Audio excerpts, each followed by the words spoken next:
دوستی ایک عظیم رشتہ ہے۔ ایک دفعہ دو گہرے دوست صحرا میں سفر کر رہے تھے۔ راستے میں باتیں کرتے کرتے دونوں میں بحث ہو گئی اور بات اتنی بڑھی کہ ایک دوست نے دوسرے کے منہ پر تپڑ دے مارا۔ تپڑ کھانے والا دوست بہت دکھی ہوا مگر کچھ بولے بغیر اس نے ریت پر لکھا، آج میرے سب سے اچھے اور گہرے دوست نے میرے منہ پر تپڑ مارا۔ چلتے چلتے ان کو ایک جھیل نظر آئی۔ دونوں نے نہانے کا ارادہ کیا۔ اچانک جس دوست کو تپڑ پڑا تھا وہ جھیل کے بیچ دلدل حصے میں پھنس گیا، مگر جس دوست نے تپڑ مارا تھا اس نے اسے بچا لیا۔ تب بچنے والے دوست نے پتھر پہ لکھا، آج میرے سب سے اچھے اور گہرے دوست نے میری زندگی بچا لی۔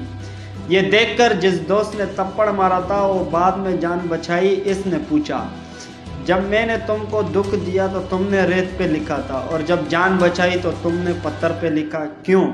پہلے دوست نے جواب دیا، جب کوئی آپ کو دکھی کرے یا تکلیف دے تو ہمیشہ اس کی وہ بات ریت پہ لکھو تاکہ درگزر ہو، اسے مٹا دے، لیکن جب کوئی آپ کے ساتھ بھلائی کرے تو ہمیشہ اس کی اچائی پتھر پر نقش کرو تاکہ کوئی بھی اسے مٹا نہ سکے۔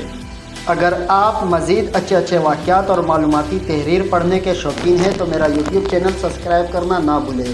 اگر ویڈیو پسند آئے تو لائک کرنا نہ بھولیں۔ اسی طرح آپ کو میری ہر سبق آموز باتیں ملیں گی۔ اگر پوسٹ اچھی لگے تو شیئر ضرور کریں۔ جزاک اللہ۔